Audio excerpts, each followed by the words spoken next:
यीशु ने तालाब पर एक आदमी को चंगा किया। कुछ समय के बाद यीशु मसीह यहूदियों के किसी त्योहार में शामिल होने के लिए यरूशलेम गए। यरूशलेम में भेड़ फाटक के पास एक कुंड था जो इब्रानी भाषा में बेत जेता कहलाता था। उसके 5 मंडप थे। उस कुंड के किनारे पर अंधे, अपंग और लकवे बहुत से रोगी लोग पड़े रहते थे और वे सभी जल के हिलने का इंतजार किया करते थे, क्योंकि उनका ये मानना था कि परमेश्वर का स्वर्गदूत समय समय पर वहां पर आकर उस जल को हिलाया करता है और जल के हिलते ही जो आदमी उसमें सबसे पहले उतरता था वह चंगा हो जाता था। उनमें से एक आदमी ऐसा था जो 38 साल से रोगी था। यीशु मसीह ने उसे वहां पड़े हुए देखकर और इस बात का पता होने पर कि वह बहुत समय से वहां पड़ा हुआ है, उसके पास जाकर उससे पूछा, क्या तुम चंगा होना चाहते हो? रोगी ने यीशु को जवाब दिया, स्वामी, ऐसा कोई नहीं जो जल के हिलने पर मुझे उसमें उतारे। मेरी कोशिश करने से पहले ही कोई दूसरा आदमी उसमें उतर जाता है। यीशु ने उससे कहा, उठो, अपना बिस्तर उठाओ और चलने फिरने लगो। तब वह आदमी चंगा हो गया और उसी समय अपना बिस्तर उठाकर चलने फिरने लगा। वह सबत का दिन था, इसीलिए यहूदी गुरुओं ने चंगे हुए आदमी से कहा, आज सबत है, इसलिए तुम्हारा बिस्तर उठाना सही नहीं है। उस आदमी ने जवाब दिया, जिन्होंने मुझे चंगा किया है उन्हीं ने मुझे ये आज्ञा दी कि अपना बिछौना उठाओ और चलने फिरने लगो। तब यहूदी गुरुओं ने उससे पूछा, कौन है वो जिसने तुमसे कहा कि अपना बिछौना उठाओ और चलने फिरने लगो?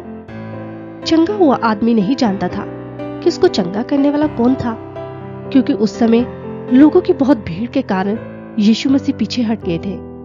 फिर कुछ समय के बाद यीशु ने उस आदमी को मंदिर में देखकर उससे कहा, देखो, तुम अब चंगे हो गए हो, अब पाप न करना, ऐसा न हो कि तुम्हारा हाल इससे ज्यादा बुरा हो जाए।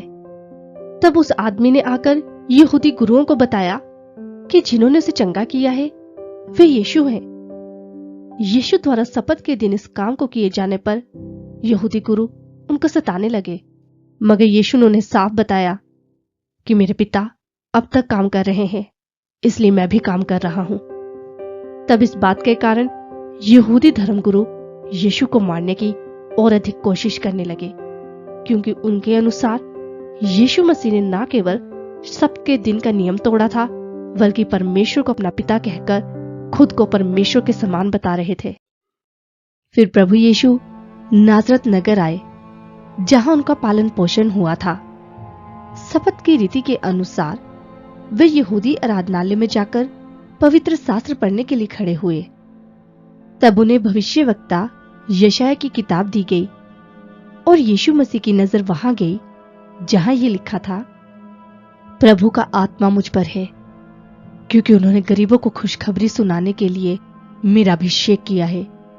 टूटे मन वालों को तसल्ली देने के लिए ही उन्होंने मुझे भेजा है, और अंधों को रोशनी और बोझ से दबे हुओं को आजादी और परमेश्वर के अनुग्रह के सार का प्रचार करने के लिए भेजा है। तब यीशु मसीह ने किताब बंद करके उसे सेवक के हाथों में दे दिया और खुद वे बैठ गए। तब वहां आराधनालय में हर एक आदमी उनकी ओर देख रहा था।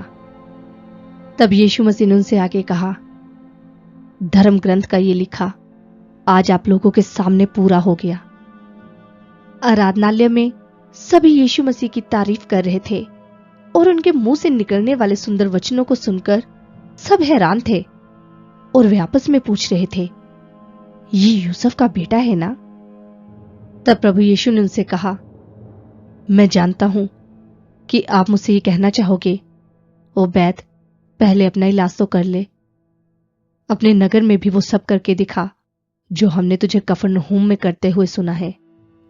फिर यीशु ने उनसे आगे कहा, यह सच है कि कोई भी भविष्यवक्ता अपने नगर में कभी सम्मान नहीं पाता। ये सुनते ही यहूदी आराधनालय में इकट्ठा हुए सभी लोग बहुत गुस्से में आ गए। उन्होंने प्रभु यीशु को धक्के मारते हुए नगर के बाहर निकाल दिया और उन्हें खींचते हुए वे उस पहाड़ की चोटी पर ले गए जिस चोटी पर वह नगर बसा हुआ था, ताकि वे उन्हें चट्टान से धक्का देकर नीचे गिरा दें। मगर प्रभु यीशु बचते हुए उस भीड़ के बीच में से निकल गए